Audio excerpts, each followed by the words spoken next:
Hora H do Agro, com Kellen Severo. Olá, sejam muito bem-vindos ao Hora H do Agro, um programa onde discutimos e analisamos os temas que mais importam para o agronegócio brasileiro. Lula ataca a autonomia do Banco Central e reclama de juros altos no Brasil. E mais, um dia após a reabertura do crédito rural, BNDES suspende financiamentos por esgotamento de recursos. Nesta edição, você vai conferir uma entrevista exclusiva com Neri Geller, secretário de Política Agrícola do Ministério da Agricultura, sobre recursos para o agro, juros e plano safra. E ainda, Conab projeta a safra recorde de grãos no Brasil. E a Agência Climática dos Estados Unidos prevê fenômeno El Niño em 2023. Na Europa, agricultores da França fazem tratoraço pelas ruas de Paris. Eles são contra a proibição do uso de um pesticida em lavouras lá do país. E mais, uma super novidade em tecnologia para o agro. Recém-lançado nas feiras agrícolas do Brasil, um dos maiores drones de pulverização agrícola do mundo. Você vai ver tudo isso e muito mais nesta edição que já está no ar. Nesta semana, o presidente Lula voltou a reclamar da taxa de juros do Brasil e atacou a autonomia do Banco Central. Se a classe empresarial não se manifestar, se as pessoas acharem que vocês estão felizes com 13,5%, sinceramente, eles não vão baixar juros. E nós precisamos ter noção. E não é o Lula que vai brigar, não. Quem tem que brigar é a sociedade brasileira. Não existe nenhuma justificativa para que a taxa de juros esteja nesse momento a 13,5%. É só ver a carta do cupom para a gente saber que é uma vergonha esse aumento de juros e a explicação que eles deram para a sociedade brasileira. A bancada do PSOL na Câmara apresentou nesta semana um projeto de lei para retirar a autonomia do Banco Central. A ideia é alterar a legislação sancionada pelo ex-presidente Jair Bolsonaro em 2021, que fixou um mandato de 4 anos para o presidente do BC, além de desvincular a entidade monetária de qualquer estrutura do executivo. A meta da bancada do PSOL na Câmara é terminar com a autonomia do Banco Central, como a gente disse, que é algo que está em discussão. Inclusive, o presidente da Câmara, Arthur Lira, ele também tratou desse tema na semana. Ele afirmou que a autonomia do Banco Central, aprovada em 2021 pelo Congresso, não irá retroagir e disse possuir uma autoridade monetária independente. Disse que possuir uma autoridade monetária independente é uma marca mundial e o Brasil precisa se inserir nesse contexto, afirmou o Lira. E a gente vai adiante agora porque é hora de entender como essa discussão impacta na expectativa de juros para o Brasil, na expectativa de crédito, dólar e ainda entender o que a gente pode desenhar como oportunidades para o agro com o contexto atual da economia brasileira em 2023. Para essa conversa a gente vai receber Pedro Renaud, economista do Itaú Unibanco. Pedro, seja muito bem-vindo ao Hora H do Agro aqui na Jovem Pan News. Olá, Kellen. Prazer estar aqui novamente. Vamos bater um papo também aí sobre tudo isso que está acontecendo. É muita coisa e a gente vai direto ao ponto, como gostamos aqui na casa. Diga pra gente, o Arthur Lira deu um sinal de que o Congresso pode frear discussões que revisem a autonomia do Banco Central? Você acredita que o Banco Central vai continuar a definir juros na era Lula? Ou a gente pode ter uma canetada política para cortar juros, como aconteceu lá na época da Dilma? Esse ponto que o Arthur Lira fez, na verdade, foi ecoado de forma similar pelo Rodrigo Pacheco, presidente do Senado. Para você tirar essa independência do Banco Central, seria necessário maioria tanto na Câmara quanto no Senado de 50%, e as demonstrações desses líderes têm ido numa direção de que talvez isso não seja algo factível. Eu aqui, como economista e não tão cientista político, vou me abster de fazer uma aposta de se a independência do Banco Central ela deixa ou não de existir, tá? Agora, eu queria chamar a atenção para alguns pontos. Primeiro, mesmo com o Banco Central ainda independente, a gente precisa ver composição dessa instituição. O que eu quero dizer com isso? O Copom, que é o comitê que decide a taxa de juros, ele é composto por membros que aos poucos, quando vão saindo, vão sendo nomeados pelo presidente da República. Então, por exemplo, agora no mês de fevereiro, no fim do mês, a gente deve ter a substituição do atual diretor de política monetária por um outro nome, que é escolhido pelo presidente da República e aprovado pela Comissão de Assuntos Econômicos do Senado. Então, ali a gente já pode ver um pouco de sinalização. Vem alguém de mercado, como é quem estava saindo, que tinha profundo conhecimento com relação à área que estava atuando. Vem um técnico do Banco Central, que também seria uma escolha viável, plenamente factível aqui, pessoa com credenciais corretas. Vem alguém com um perfil mais ideológico, isso traria barulho para o mercado, tá? E esse barulho eu acho que é o que a gente precisa prestar atenção aqui, de fato, tem sido muito intenso. Desde que a gente começou com essa discussão, a gente tem visto expectativas de inflação que estão em alta, não só para o curto prazo, mas também mais à frente, tá? Estamos falando aqui de números que para 2025 já é um período longo, já não estão na meta. E isso vem causando o quê? Aumento das taxas de juros de mercado, pressão sobre ativos financeiros no geral aqui no Brasil, e um custo desinflacionário, que é uma palavra que o Banco Central tem usado, que aumenta. O que em português quer dizer custo desinflacionário? O Banco Central tem um instrumento para trazer a inflação para baixo, que é juro. Eu subo o juro, o crédito fica um pouco mais caro, eu tenho menos consumo, eu tenho menos investimento que sai do papel, a economia vai girando menos, a temperatura vai diminuindo, e essa temperatura tem muito a ver com a inflação. A história do custo desinflacionário é que se as expectativas estão mais elevadas, fica mais difícil o Banco Central convencer de que ele vai chegar no mesmo ponto. E ele acaba tendo que fazer mais com juro. Isso poderia significar, num caso extremo aqui, alta. Isso pode significar também menos espaço para cortes, tá? Então, você tem, com a mera discussão, já um certo prejuízo que não é irreversível. A gente pode se comprometer com a meta, a gente pode falar logo, vamos colocar a meta de 3% para 2026, que seria o próximo ano, não vamos ter mudanças no Banco Central, mas a gente tem, vamos dizer, oscilado aqui nesse tipo de sinalização. É interessante que você fala em discussões, ruídos e toda essa conversa sobre a autonomia do Banco Central ou a reclamação do presidente da República sobre a taxa de juros já gerou efeitos, né? Essa discussão fez com que a gente tivesse alta do dólar, também uma disparada dos juros de longo prazo nos últimos dias. A pergunta para você é como estão as projeções para dólar e juros em 2023? Você já deu uma pincelada aqui na primeira resposta. Eu queria saber se vocês modificaram alguma análise de cenário futuro, porque o dólar chegou a ficar ali abaixo de 5, mas voltou a subir. O que vocês estão vendo, Pedro? Esse ponto do dólar abaixo dos 5, ele tem muito a ver com o contexto global também. A gente está num momento de enfraquecimento do dólar contra outras moedas. Isso vem da história de juros nos Estados Unidos, não tem nada a ver com a gente, tá? Basicamente, a inflação por lá já fez pico, está dando sinais de arrefecimento, não é uma queda em linha reta, tem seus altos e baixos ali, mas está dando sinais de que o juro nos Estados Unidos daqui a pouco para de subir. E aí o mercado antecipa isso, daqui a pouco vai começar a falar de quando se corta juros por lá, e o dólar que tinha ganhado muita força, porque se o juro sobe a aplicação financeira por lá fica mais interessante, ele vai perdendo alguma. O dia que o real passou abaixo de 5 na cotação ali pelo dólar, foi o dia seguinte à decisão do Banco Central americano, que já deixou muito claro que está próximo de parar. Tá? Então foi um pouco do ambiente global permitindo isso. Agora, a gente tem visto, sim, muito ruído doméstico. Em termos de projeções, já te dando a resposta, para câmbio, ao fim desse ano, a gente enxerga R$ 5,50 por dólar. Tá? Bastante acima do que a gente está agora, valor que a gente viu até pouco tempo atrás. Nós temos um viés de baixa para esse número, tá? Talvez algumas dezenas de centavos abaixo. Por quê? Exclusivamente por causa desse ambiente que está mudando. Então, não é nada do lado do real, é basicamente o dólar ficando mais fraco. A gente poderia ali ver uma moeda mais apreciada. Inclusive, no curtíssimo prazo, se a gente não tivesse o nível atual de ruído doméstico, a gente entende que o dólar poderia estar abaixo de 5, talvez na casa de uns 4,80, tá? Agora, a gente tem visto exatamente essa pressão, que não dá para apostar que se dissipa completamente, em diversas frontes, porque a gente tem muita incerteza. Por exemplo, na política fiscal. A gente começou falando de política monetária. A gente ainda não sabe qual vai ser o arcabouço dos próximos anos. Ligado a isso, projeção de juros. Nós esperamos queda de juro a partir de outubro desse ano, tá? Taxa Selic, dos atuais 13,75% ao ano para 12,5%.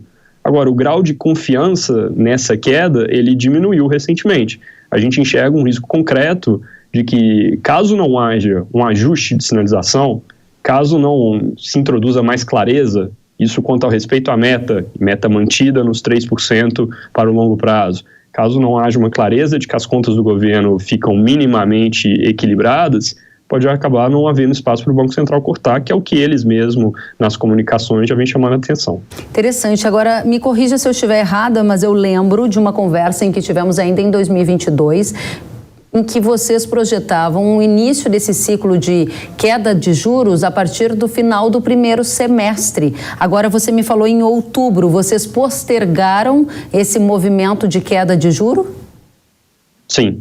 A gente postergou já tem algum tempo, não é das últimas semanas, basicamente vendo uma inflação mais resiliente no Brasil, principalmente na parte de serviços. O mercado de trabalho está bastante aquecido, isso pressiona os salários, e também em função aqui de questões de política econômica, leia-se PEC da transição. A gente colocou mais gasto na economia nesse ano. Gasto é pé no acelerador por parte do governo. Demanda que o juro, que é o pé no freio por parte do Banco Central, fique mais elevado ou permaneça elevado por mais tempo. Então, não é uma revisão recente. De recente, o que surgiu é o risco de que nem em outubro se corte o juro, demore mais.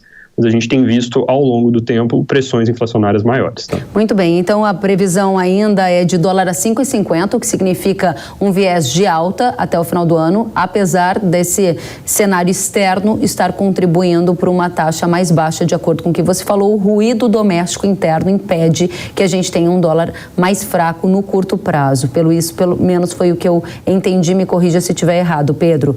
Avançando um pouco mais, um dos pontos que a gente gostaria muito de te ouvir é sobre a reforma tributária. Esse é um dos principais itens de preocupação do agronegócio. Na sua visão, há chance do setor agro ter aumento de impostos na reforma tributária de Lula? Excelente pergunta. Antes, sobre o câmbio, só colocando um ponto importante. O 5,50, ele tem um viés de baixa, porque de lá para cá, da última vez que a gente fez revisões aqui, o mundo tem ficado aqui mais consistente com esse dólar fraco, tá?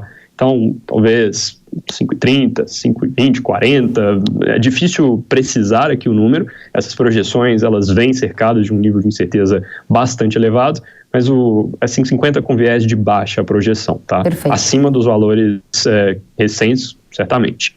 Sobre reforma tributária, né? Esse é um tema que ele passa principalmente por simplificação. Só que de simples tem só esse nome, simplificação. É um tema bastante complexo.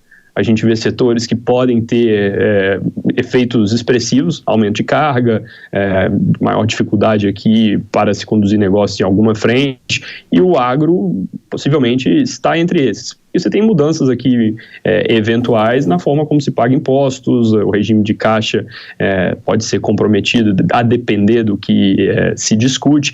Então, eu não consigo te dizer hoje, Kellen, porque a discussão nem conversou, exatamente em que rumo a coisa vai.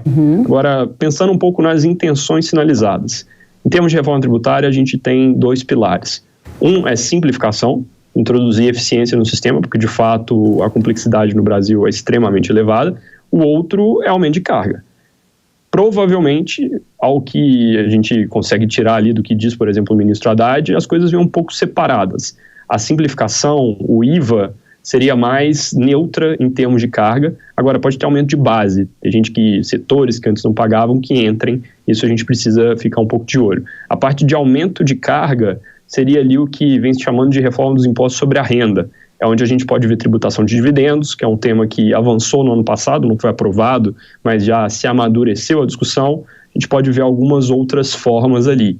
Em termos cronológicos, simplificação deve vir depois, essa discussão da imposto sobre a renda e lucro, vamos dizer assim, deve ficar para depois, com risco, inclusive, de, como tem muita coisa para discutir ao mesmo tempo, não passar tão rápido assim, talvez fique para o ano que vem. Perfeito. Pedro, para encerrar, sua visão para 23 para o agro, o crescimento virá puxado por quais fatores? Tanto aumento de área quanto produtividade, quando a gente faz as contas aqui para pensar no volume que o agro contribui para a nossa economia, tá? O Brasil, ele tem, de forma estrutural, essa vocação que tem ficado mais clara. O agro, se a gente pensa só no produto final, no produto agropecuário mesmo, a semente, a carne, ele representa menos de 10% do nosso PIB. Se a gente junta o que é o serviço ligado a isso, a indústria que deriva e que fornece, você vai para quase 1/3 da nossa economia crescendo ao longo do tempo. Isso vai continuar uma força motriz. Inclusive, nós temos uma projeção de crescimento do PIB para esse ano que é modesta, porque o juro está alto, o pé está no freio. É perto de 1% o que a gente enxerga para o crescimento do PIB brasileiro em 2023. Quase metade disso a gente enxerga vem do agro. O primeiro trimestre desse ano deve ser de PIB relativamente forte, praticamente todo impulsionado por essa parte da economia. Então, você continua tendo algum aumento de área, teremos aumento de produtividade, questões climáticas podem, obviamente, trazer volatilidade, mas não parecem aqui ser um desafio, pelo contrário, em algumas culturas. Então, a gente vê um outro ano forte aqui para esse setor que vem se destacando do resto da economia. Muito bem. Pedro Renault, economista do Itaú Unibanco, obrigada por estar conosco aqui na Jovem Pan. Volte sempre. Sempre um prazer, Kellen. Até a próxima. Até a próxima. Obrigada. E um dia após o BNDES anunciar a reabertura do crédito rural com recursos de 2 bilhões e 900 milhões de reais, a contratação de diversas linhas de financiamento foi suspensa por esgotamento de recursos. Em nota, o BNDES informou que a paralisação nos empréstimos ocorreu devido à forte demanda por crédito rural. E a gente vai em frente agora porque tem uma entrevista exclusiva com o secretário de Política Agrícola do Ministério da Agricultura, Neri Geller. Ele informou que pretende pedir ao governo mais recursos para o crédito rural. Isso deu para 3, 4 dias só, porque o crédito está muito represado. Muitos projetos já estão protocolados, tanto no BNDES quanto nos bancos que acessam o recurso equalizado pelo Tesouro Nacional. Nós vamos agora montar uma estratégia de convencimento da equipe econômica para que a gente possa avançar e nos principais programas, como o Moder Frota, como no próprio programa do PCA, que é o Programa de Construção de Armazéns, Inovagro, o Programa de Acesso à Inovação Tecnológica, a gente possa trabalhar para liberar recursos. E de onde deve vir esse dinheiro para suplementar o crédito? Na verdade, as taxas de juros estão bastante elevadas, então não tem um recurso de equalização tão alto. Obviamente que a taxa Selic acaba complicando um pouco mais e nós vamos fazer essa discussão para que a gente possa fazer um aperto no orçamento e redirecionar algum recurso de outras áreas para que esse setor que é tão importante para a economia possa continuar avançando. Quando o governo tiver boa vontade e quando tiver força política, a gente procura o espaço e se consegue alcançar. Obviamente que nós ainda estamos tomando pé da situação, ouvir o setor quanto que tem demanda represada e quanto que precisa para encerrar o Plano Safra até dia 30 de junho. E para o próximo Plano Safra, secretário, as taxas de juros ficarão iguais à temporada atual? É uma discussão que é muito cedo para fazer ainda. Vamos ouvir o setor, vamos ver o tamanho do recurso que nós vamos precisar e vamos fechar esse Plano Safra. O próximo Plano Safra ainda não é prematuro discutir, até porque se eu ir para o mercado e sinalizar uma possível redução de taxa de juro para todos os negócios agora. Então ainda é cedo, não sei se tem espaço para isso. Nós vamos ir com bastante cautela. O que eu quero é que o setor nos ajude como nos ajudou no passado. A gente fazer um Plano Safra em conjunto, numa discussão bastante ampla, onde pode ser discutida a equalização de taxas de juros, mas os títulos privados do agronegócio precisam também estar nessa pauta. Nós não vamos só discutir PCA com recurso equalizado, custeio com recurso equalizado, nós vamos trazer também para dentro os mecanismos de financiamento como LCA, como FIAGRO, como CRA, porque são ferramentas importantes e muitas vezes que pode se fazer um mix, uma parte você equaliza, outra parte você pega no mercado, porque esses títulos, mesmo que eles não tenham equalização, mas eles têm ajuda do governo, porque de uma forma ou de outra, ou eles têm renúncia fiscal, ou eles têm isenção fiscal, e isso passa por uma regulamentação. Nós vamos caminhar juntos os dois lados, equalização e também os mecanismos privados, que são extremamente importantes. Em alguns casos precisam ser melhor regulamentados.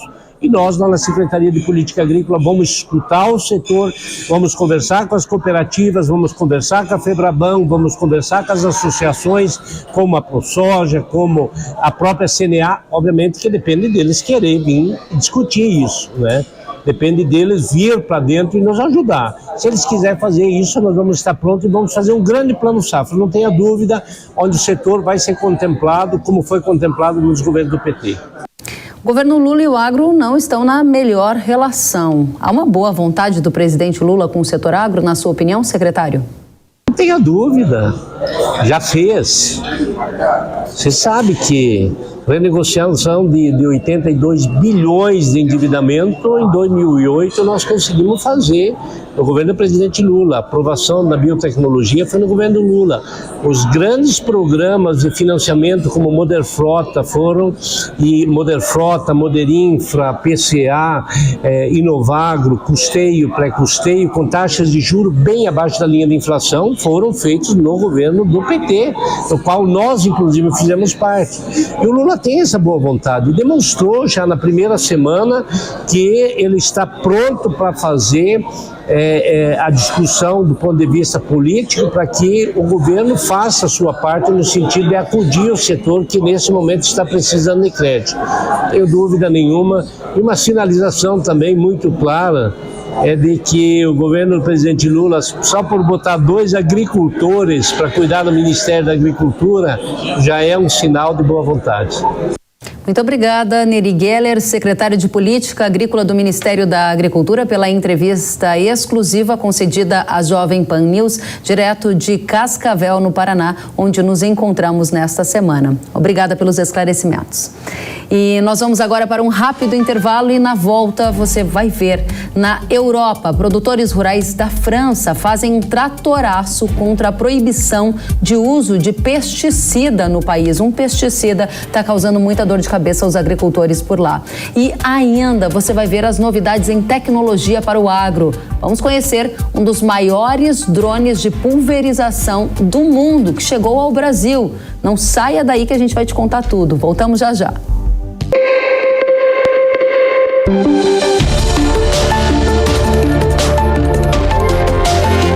Hora H do Agro, com Kellen Severo. Sabia que o Brasil é um dos maiores produtores de soja e milho no mundo?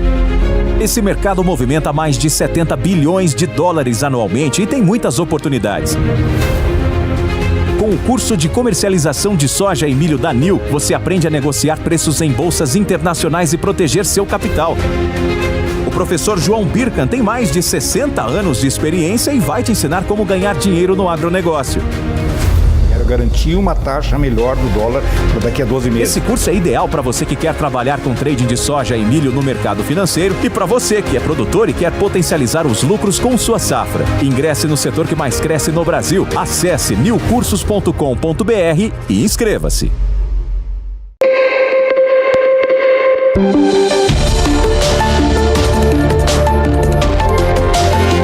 Hora H do Agro, com Kellen Severo. Estamos de volta com Hora H do Agro aqui na Jovem Pan News.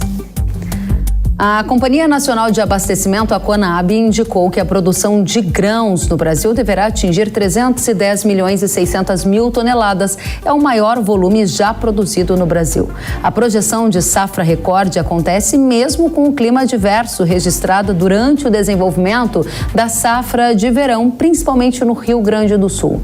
O resultado recorde vai ser puxado pela safra de soja, que deve alcançar 152 milhões e 900 mil toneladas, um marco histórico, um aumento de quase 22% em relação ao ano anterior. Já a produção de milho deverá alcançar 123 milhões de toneladas, 123 milhões e 700 mil toneladas, uma alta de 9,5% na comparação com a safra passada. E a Agência Climática dos Estados Unidos revelou nesta semana que o Laninha deve terminar nos próximos meses. Nas últimas 3 safras, o fenômeno climático trouxe redução das chuvas no Rio Grande do Sul e foi também um dos responsáveis pela quebra de safra na região. A Administração Nacional Oceânica e Atmosférica, a NOAA, disse que a neutralidade climática deve atuar nos próximos meses. Você vê no gráfico representado pela barra cinza. Essa barra cinza fica mais alta, significa que a gente estará no período de neutralidade climática, não mais com Laninha. E isso deve terminar no início do inverno no Brasil. A partir do segundo semestre, você observa as barras em vermelho, o fenômeno El Niño ganhará força. E o El Niño é caracterizado por uma tendência de mais chuvas no sul e menos chuvas em áreas do centro-norte. Percebam que a partir de setembro chega a 60% a probabilidade de ocorrência de El Niño. A gente vai continuar acompanhando. Os agricultores franceses foram às ruas nesta semana para protestar. É isso mesmo, eles foram protestar contra a proibição do uso de pesticidas neonicotinoides e também contra regulações ambientais feitas pela União Europeia. Com centenas de tratores, os produtores rurais paralisaram as ruas de Paris. Isso porque no mês passado, a Justiça Europeia anulou uma liberação que os agricultores possuíam para usar um tipo de agroquímico em lavouras de beterraba para a produção de açúcar. A decisão citava o alto risco do produto para as abelhas. A Europa já havia proibido o uso deste pesticida antes e o efeito foi uma queda expressiva na produção de beterraba e uma disparada dos preços do açúcar. Então, em 2020, os agricultores conseguiram uma licença de 3 anos para usar a molécula. Licença essa que expirou agora em 2023 e levou a essa situação que você que nos acompanha pela televisão pôde observar, um tratoraço pelas ruas de Paris. Vamos entender como esse tema se conecta com a Agenda Verde e com os agricultores brasileiros. Para isso, a gente convidou o coordenador do Observatório de Bioeconomia da Fundação Getúlio Vargas, professor Daniel Vargas. Seja muito bem-vindo à Jovem Pan News. Oi, Kellen, é um prazer voltar a falar com você. Da mesma forma, professor, explique pra gente por que o banimento do uso de pesticidas neonicotinoides é uma pauta dos ambientalistas na Europa. Kellen, essa história está parecendo um vinil arranhado, que gira e a música parece que não sai do lugar. Todos os capítulos se repetem e o problema parece ser o mesmo. De um lado, um conjunto de regulações ambientais estabelecidas pela Europa, cada vez mais exigentes, e de outro lado, produtores que reclamam que não há alternativa prática no mercado que lhes permita abrir mão desses defensivos para cumprir com a exigência ambiental. A tensão aquece, o clima fica quente, o caso vai para os tribunais e os tribunais sacramentam a partida dizendo a culpa é dos produtores maus. O grande problema, o grande desafio aqui é que a dificuldade da transição climática, ela tem sido vista como um problema moral de produtores que são ambiciosos, gananciosos, e não um desafio mais profundo do mercado e da sociedade de criar saídas economicamente efetivas para os produtores e para a economia não sofrerem tanto. Sem essas soluções inovadoras, parece que a gente vai nadar, sem sair do lugar. Pois é, e você fala sobre a dificuldade de produção, porque o que ocorre na Europa é o banimento, então, de uma molécula que era largamente usada para a produção, por exemplo, de beterrabas, e aí a gente tem os agricultores protestando porque querem continuar produzindo, mas têm dificuldades pelo manejo que a cultura exige. A minha pergunta é, qual a consequência dessa proibição? Pois é, olha o histórico, Kellen, como aconteceu. Em 1990, a Europa autoriza o uso dessa molécula para tornar a produção de lavoura mais protegida contra alguns insetos e algumas pestes. A partir de então, estudos científicos mostram potenciais riscos desse produto, especialmente para polinizadores. Em 2013, a Europa estabelece restrições parciais. Em 2018, restrição completa, ninguém mais pode usá-lo. A partir de então, os produtores reagem dizendo, olha, desde 1990 nós aguardamos alternativas no mercado, que não surgiram. E agora os estados que estavam concedendo licenças e, portanto, exceções, são tolhidos na sua liberdade de garantir ao produtor uma saída, digamos assim, honrosa, para garantir que a produção aconteça sem gerar uma quebra de safra, como aconteceu no ano de 2020 na França com os produtores de beterraba. Não há uma saída fácil, não há uma consequência simples dessa briga. A tendência é que o problema ele se amplie, como nós temos visto em diversos países, em diversas lavouras, e à medida em que isso vai ganhando mais fôlego, os protestos também tendem, infelizmente, a se tornarem mais raivosos, colocando em xeque, muitas vezes, padrões de organização jurídica, legitimidades institucionais que a gente não gostaria de ver questionados. Pois é, professor, e esse tema, a manifestação de agricultores europeus em Paris, tem chamado muito a atenção dos agricultores brasileiros. Por que você acha que esse tema interessa tanto a nossa audiência aqui no Brasil? Eu acho que tem aqui, Kellen, pelo menos duas dimensões desse problema. A primeira dimensão é que o que está acontecendo na Europa é uma luta pela definição do que é verde e de quem é verde. Então, quando o tribunal define, não é possível usar essa molécula, ela não é verde.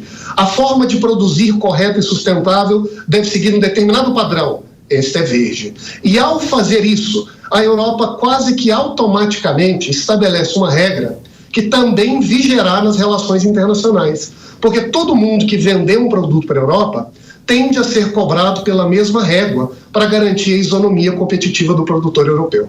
Então, a primeira razão é que, muito embora se trate de uma decisão em um caso, em um país, em um ano, nós sabemos que isso já é a primeira etapa de uma regra comercial que vai se generalizar.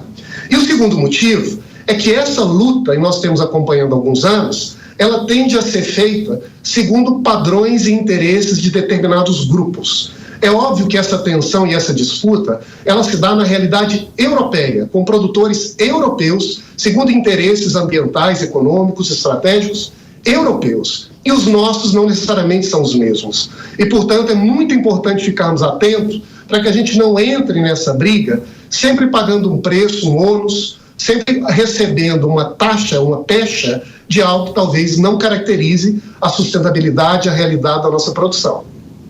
Qual é o principal grupo de interesse envolvido nessa discussão? O senhor disse que essa pauta está seguindo os preceitos de alguns grupos de interesse. Quais são? Olha, Kellen, eu acho que aqui o diagnóstico existe um problema de uma economia que não inova na velocidade devida e existem culpados. Primeiro culpado evidente, no discurso europeu, o produtor rural que é mau, ambicioso e não inova. O segundo culpado é um culpado mais difuso e não menos importante, que é o mercado com a sua rede de competição, de inovação, a sua máquina de criação do novo, que não está funcionando na velocidade devida. Então, quais são os grupos de interesse que estariam aqui nesse caso, de alguma maneira sendo protegidos ou beneficiados nesse jogo? Primeiro, evidente, o próprio produtor europeu, paradoxalmente, blindado de uma competição internacional que não tem as mesmas limitações de solo, de sol, de clima, de tecnologia que os europeus têm. De outro lado, os próprios intermediários da cadeia do agro, que agora ganham uma espécie de apoio com uma nova decisão tomada pela Europa recentemente, para que eles busquem acordar entre si padrões verdes e façam um mutirão de recurso e de tecnologia para, quem sabe, acelerar, assim, o atingimento dessa transição verde, portanto, desses objetivos climáticos. E ao garantir essa imunidade, digamos assim, para esses intermediários da cadeia, para buscarem as inovações segundo seus critérios, o que a Europa também está dizendo é, aqui no velho continente, a nossa legislação competitiva não irá ameaçá-los. Vocês podem estabelecer acordos de qualidade, de preço, condições de produção e de venda, conforme os seus interesses, bastando com isso que fundamentem de que maneira isso é verde. Muito bem, professor, agora diga pra gente, aqui no Brasil nós sabemos que o governo Lula possui uma forte agenda ambiental. Qual a chance do Brasil adotar medidas como essas que proíbem o uso de alguns agroquímicos específicos, como a gente está vendo na Europa? Eu acho que é alta, Kellen. Aqui eu lamento dizer que a história do Brasil é uma história de copiar e colar os padrões verdes que são estabelecidos fora do país.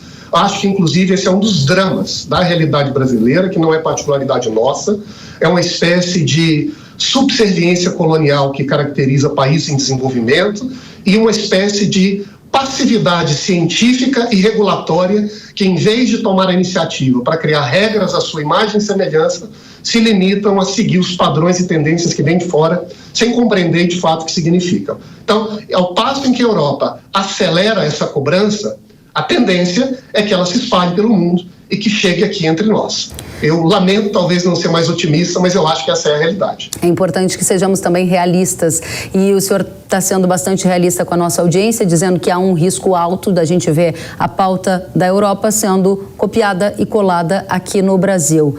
Além de saber que o risco é alto, a gente quer saber em que horizonte de tempo você vê isso acontecendo. Eu acho que essas decisões que fixam padrões, que comandam o mercado para agir, que estabelecem metas, elas são gradualmente implementadas e assimiladas pelos elos da cadeia. E aqui há duas dimensões dessa assimilação. A primeira é pública. Então, as regras, as diretrizes europeias, elas começaram a ser aprovadas e serão incorporadas pelos Estados nacionais e, a partir daí, pelo mercado, ao longo dos próximos 1 a 3 anos, eu diria. As regras privadas, elas também deverão ser incorporadas em período de tempo análogo, mas elas costumam ser mais ágeis, mais aceleradas, porque aí são decisões de grupos, de corporações, de empresas, que se reúnem, fazem um pacto entre si e começam a adotar aquele padrão como se fosse um critério de livre mercado. E à medida em que essas grandes empresas, que têm uma presença significativa na economia, que controlam boa parte do circuito de produção e de troca, fixam esses critérios e já exigem que eles sejam seguidos nos contratos com os fornecedores, isso já começa a valer entre nós. Me parece que é um prazo de tempo de 1 a 3 anos, mas não me surpreenderia se tudo já começasse a valer antes disso. O senhor usou um termo que me chamou bastante a atenção em uma publicação que fez nos últimos dias, chamando de cartéis verdes. O que são os cartéis verdes que o senhor comunica tem a ver com essa discussão que estamos aqui trazendo para a nossa audiência? Sim. A Europa, agora no início do ano, abriu uma diretriz, apresentou uma diretriz, em que ela consulta a comunidade, e esse é um passo do processo de regulação europeu, para se manifestar sobre uma exceção ao direito da concorrência do velho continente. Nós sabemos que o mercado ele funciona com base na competição de agentes livres. E para evitar acordos, combinações de preço, combinações de padrões, o direito da concorrência limita esses pactos entre os produtores ou entre os intermediários na cadeia.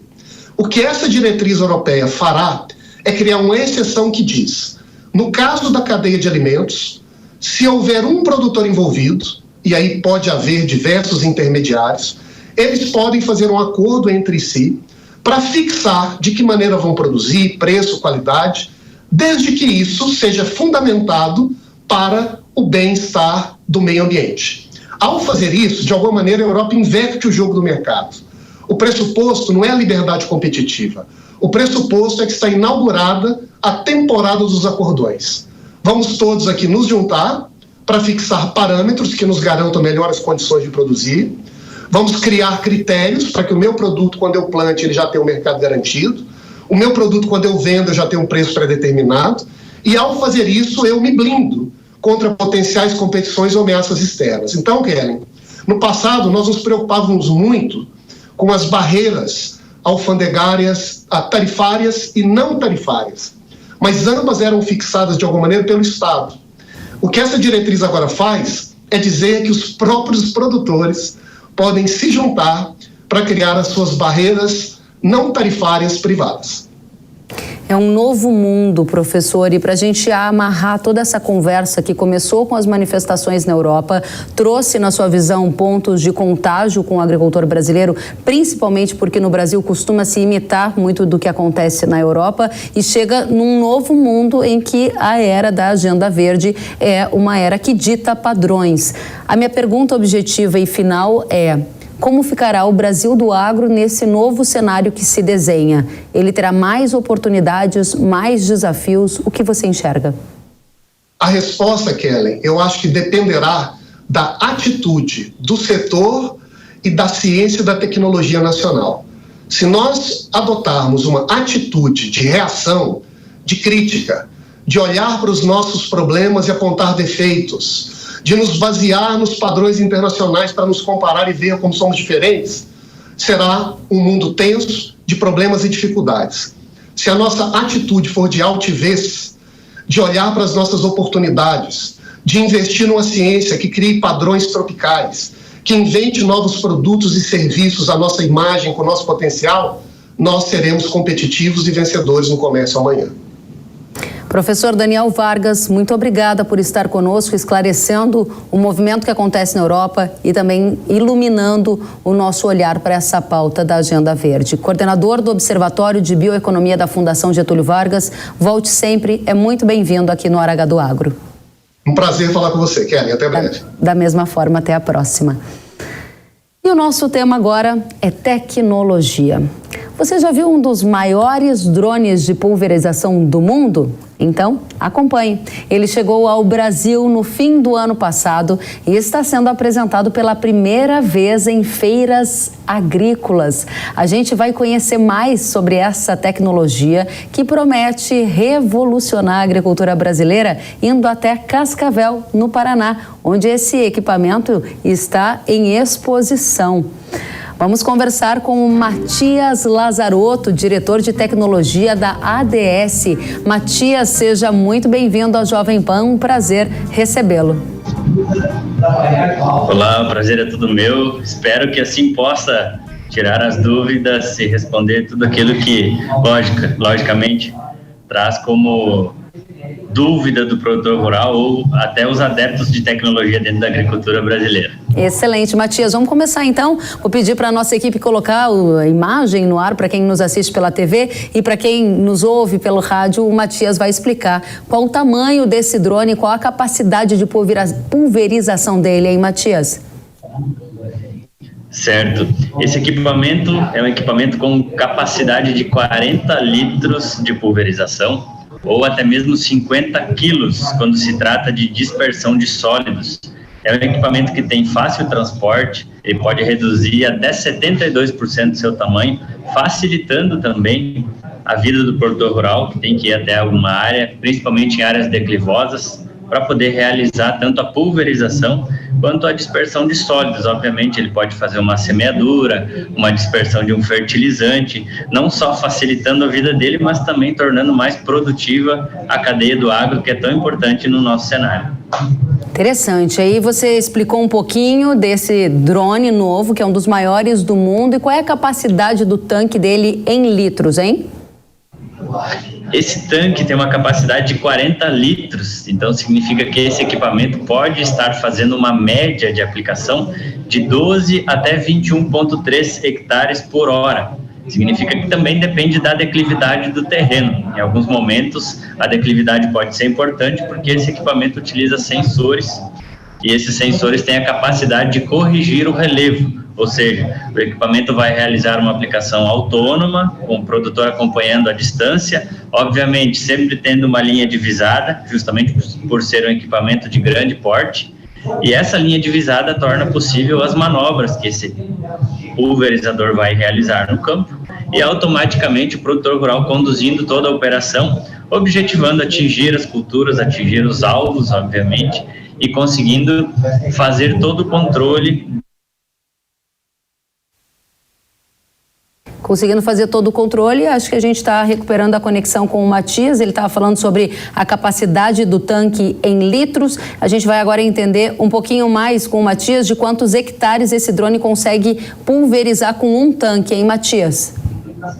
Certo. Esse equipamento, quando utiliza o tanque, ele pode realizar uma operação em até 4 hectares. Como ele utiliza uma bateria, essa bateria é recarregável, esse equipamento pode estar atendendo uma demanda de 2 até 3 hectares e meio por voo, o que torna realmente capaz e efetivo com alta velocidade.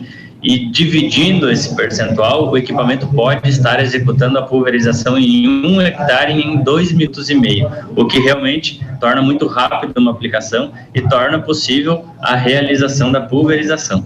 Essas perguntas todas, Matias, foram enviadas aqui pela nossa audiência, então são perguntas que interessam demais a todos que querem usar essa tecnologia. Você detalha pra gente o rendimento em hectares hora e qual é a área coberta com um tiro? Claro, esse equipamento pode realizar até 21,3 hectares hora, significa que, realizando a pulverização, fazendo toda essa mescla de usabilidade, o produtor entendendo a realidade do seu campo, e como ele tem uma auto-identificação de obstáculos, ele vai realizar esses movimentos, identificando obstáculos a uma distância de 50 metros, fazendo com que a operação se torne segura e que ele possa ter um alto rendimento. Então, desde o pequeno produtor rural até o grande produtor rural, que tem áreas imensas, podem estar sim realizando a pulverização, atendendo a demanda do campo e, obviamente, tornando mais produtivo, porque eu não vou realizar o amassamento da área, logo após uma chuva eu vou poder entrar nesse local para fazer a pulverização, tornando mais fácil e também produtiva essa cadeia do agronegócio, tanto em grandes culturas quanto em culturas de alto valor agregado, que obviamente também muitas vezes atendem as áreas mais declivosas. Excelente. Aí a audiência quer saber, e a autonomia dessa bateria, hein? Como é? Com certeza, é uma das maiores dúvidas que a gente sempre responde. Essa autonomia, como é uma bateria de lipo, ela pode atender um voo de 7 até 10 minutos. Também ela é altamente capaz de ter uma recarga rápida. Significa que entre 7 a 10 minutos eu também terei uma bateria recarregada. Então esse equipamento na comercialização ele já acompanha um kit com 3 baterias, que é o suficiente para ele poder realizar a operação sem que tenha nenhuma parada durante a pulverização. Então significa que ao executar a operação com 3 baterias, eu vou, obviamente, trazendo o equipamento de volta, ele realiza um pouso. Após o pouso, ele volta para o local de onde parou e continua a pulverização, sempre lembrando, com uma precisão centimétrica. Centimétrica, olha que interessante. Além da autonomia da bateria, a nossa audiência quer saber o reservatório. Qual é a capacidade do reservatório? Quantos litros cabe? Nesse equipamento são 40 litros para a pulverização, ou quando eu faço a substituição desse tanque de líquidos, eu posso colocar um tanque de sólidos. Esse tanque de sólidos pode atingir o volume de 50 quilos ou 70 litros, porque muitas vezes as sementes, por possuírem casca ou algo do tipo, elas podem atingir um volume maior em litros. E, obviamente, com 50 quilos eu posso atingir uma litragem maior, mas o peso não pode exceder os 50 quilos. Agora, a pergunta que todo mundo quer saber também, quanto custa um drone desse, hein? Esse equipamento vem partindo dos R$200 mil, lembrando que o produtor pode estar adquirindo sempre um kit adicional, que ele pode estar inserindo como dispersor de sólidos, um gerador que acompanha o equipamento e também um misturador de calda, que dá praticidade e agilidade para ele no campo. Esses kits opcionais, ele pode estar também em contato, entendendo. Acho que variou um pouquinho o sinal, então eu vou pedir para o Matias repetir um pouco mais a informação que ele trouxe. Pelo que eu compreendi, o valor desse drone parte de R$200 mil e também há a possibilidade de comprar kits adicionais, o que acrescentaria algum custo nesse valor inicial de R$200 mil. É isso, Matias? Exatamente, ele começa com um valor inicial a partir de R$200 mil, o produtor pode estar adquirindo kits adicionais, como misturador de calda, ou também um gerador e até mesmo o dispersor de sólidos, que consta como um kit adicional, porque ele pode estar executando novos modelos de operação dentro do campo. Excelente. Você está falando sobre kits opcionais e a gente também recebeu uma pergunta da audiência perguntando sobre a possibilidade de adicionar câmeras neste drone. É possível? Neste modelo, infelizmente não, justamente porque ele já vem com uma câmera acoplada para o acompanhamento das áreas e muitas vezes também o monitoramento ou até mesmo realizar um mapeamento das culturas. Obviamente, a prática de piloto é extremamente crucial nesse tipo de movimento, pois o equipamento vai realizar voos a 30 metros de altura. Excelente. Você falou em prática do piloto, pergunta da audiência, precisa de licença para operar esse drone? É importantíssimo. Nós fundamos uma escola de formação de pilotos aqui no Brasil, chamada DJI Academy Brasil, onde nós formamos todos os pilotos e também atendemos as demandas legislativas dos órgãos regulamentadores, para que o piloto possa, sim, conscientemente e com segurança, realizar todas as operações de maneira segura. Nós não comercializamos nenhum equipamento sem informar o piloto. Então tem que ter a licença para operar, aí quando compra o drone ganha também o curso de capacitação do piloto. E a pergunta que o pessoal fez aqui é se tem a origem, de onde é essa tecnologia, de qual país? Essa tecnologia é chinesa, hoje nós somos distribuidores aqui no Brasil e objetivamos atender todo o cenário nacional para que a gente possa sim ter proximidade com o produtor rural e estreitar esse laço tecnológico com a agricultura, fazer com que o agronegócio seja cada vez mais tecnificado e que ele também tenha a tecnologia como um auxílio de forte... Um auxílio para continuar forte, né? Esse setor que já é tão pujante. A gente está com o Matias, direto de Cascavel, no Paraná, onde acontece o Show Rural Copavel, que é onde o drone está sendo exposto. Foi lá que, na passagem que fiz pelo Paraná nesta semana, eu vi de perto a tecnologia, percebi o alto interesse da nossa audiência e, por isso, o Matias veio nos dar essa entrevista com detalhes e respostas às perguntas que a nossa audiência enviou. Matias, mais uma pergunta que veio da audiência é a seguinte: qual é a área que ele consegue tratar por dia?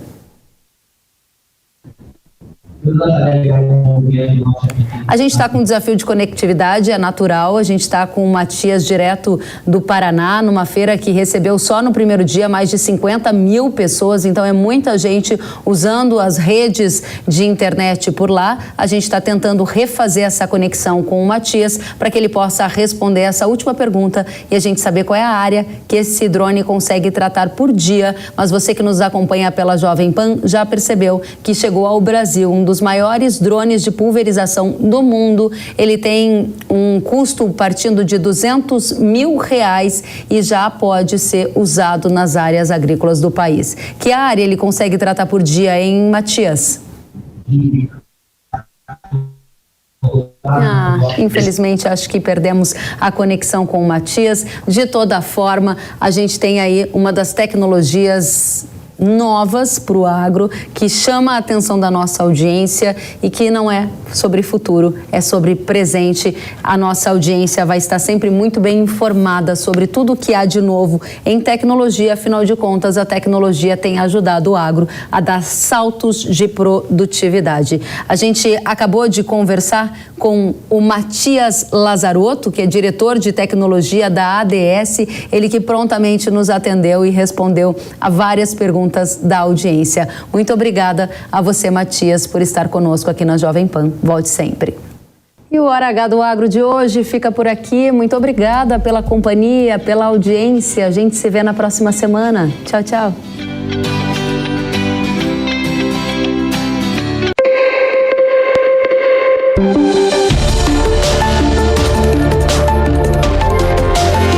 Hora H do Agro, com Kellen Severo. Realização Jovem Pan News.